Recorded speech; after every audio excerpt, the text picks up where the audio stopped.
With the holidays just around the corner, I'm excited to share that Toronto Real Estate Board has just released their market stats for November of this year in comparison to November of last year. And today we're going to go over 5 of the most important points. Number 1 is the number of transactions. What we've noticed for the last 5 months is that number of transactions has not slowed down, and it's in fact increasing every month. And this month, just like every other, is also gone up, and it's gone up by 24% compared to last year. And this isn't only due to the COVID demand, it also has to do with low interest rates and changing buying patterns. At our brokerage, what we've noticed is that there's still a huge demand for the low segment market. That's detached homes, semis, as well as townhomes. And there's not enough inventory in the market and tons of buyers. So we still have a seller's market there. In the condo segment, things have slowed down a bit, but this is the time now, December, January, February. This is the time, if you're investors out there and you're looking for good deals, this is when you're gonna start getting them. So it's very excited. They've already started coming out in different areas of the GTA, really depending on location, and you can get your hands on some really good assignment deals, as well as sellers who are over leveraged and trying to liquidate some of their condominiums at the moment. And the number 2 point is the number of listings. Number of listings last month, if you notice, in October, were up 33% compared to last year. And now this month in November, they're actually up by 36% compared to last year. But even with this increase in inventory, there hasn't really been a slowdown, because the days of market that these homes are staying in the market has gone down. And the average days on market right now is only 28 days in the market, which is much less than compared to last year. The number 3 point is your average selling price. We all want to know what's happening with pricing, and the good news is that pricing is still going up. Last month it was up by 14% compared to last year, and this month it's up by 13% compared to last year. So there has been no slowdown in pricing, especially in the low-rise segment. But what we're noticing at our brokerage is that homes priced over $2 million, yes, those have slowed down and pricing is slightly coming down for those, but anything under $2 million is still moving very fast and very quickly, again, depending on the location. So now let's get into the average price of your home in the Greater Toronto market in the month of November.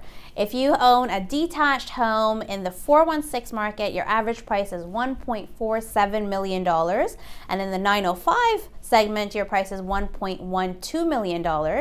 For semi-detached homes in the 416 neighborhood, your average price is $1.16 million. And in the 905 neighborhood, your price is $816,000.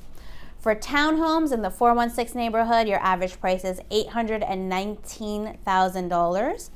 And if you're in the 905 neighborhood, your average price is $729,000. And lastly, for condominiums, your average price in the 416 area is $640,000. And in the 905 area, you're looking at $533,000 on average. Now, if we look further into the condominium segment of the market, what we'll notice is the number of sales has actually gone up by 10% compared to Q2 of this year.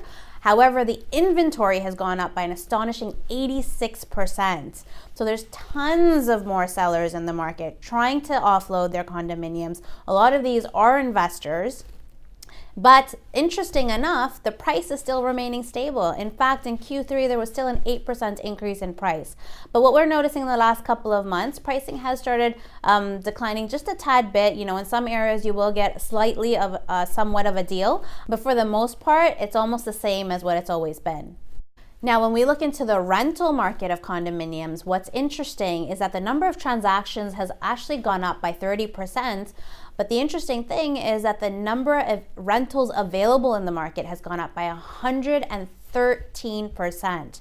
So there's so many more rentals available, and because of this is driving down the rental rates, especially in the downtown segment of the market, because a lot of renters have a lot more choice, and even the ones that are already renting are asking for additional discounts. So it's kind of like a ripple effect that's going on. But for our investors, we believe this is short term. You know, once the US borders open up again, once the vaccine's administered, the rental rates should come back to normal levels because you're going to get international students coming back. You're going to get a lot of the offices opening up again.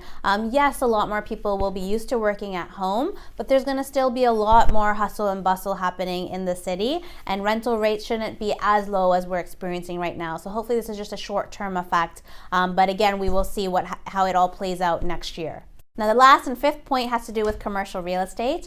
On the commercial side of things, there's two important facts. Number one is the amount of leasing activity. And what we'll notice compared to last year, leasing activity is finally actually up again, and it's up by 14% compared to last year, which is nice to see. However, the number of transactions compared to last year is still down, and they're actually down by 30% in Q3 compared to last year. And the main reason for this is, everything to do with COVID. A lot of different industries are reacting in different ways. Some are doing very well, some are doing very poorly. So there's a huge shift that's occurring in the market, and certain spaces on the commercial real estate side have different demand levels. For instance, industrial is doing super well, office is doing okay, but your commercial retail side of things are not doing as well, as a lot of these companies are shifting their focus to online businesses, and instead of necessarily a retail space, they need more of a distribution space. So it really depends which segment of the market you're in, and because of that, a lot of investors and company owners are holding off purchases just to make sure they're taking the right action with their commercial real estate, and kind of just waiting how it all plays out next year. So we should see an improvement in the numbers in the next couple of months or so. Overall, the new year in real estate will be very interesting. I think we're all going to stay tuned and see how it all plays out in the next couple of months, and we're all looking for, opportunities and positivity in the year ahead. And I really do wish, the most for all of you in terms of prosperity, health, and opportunities in the new year, as we're all looking forward to an amazing 2021.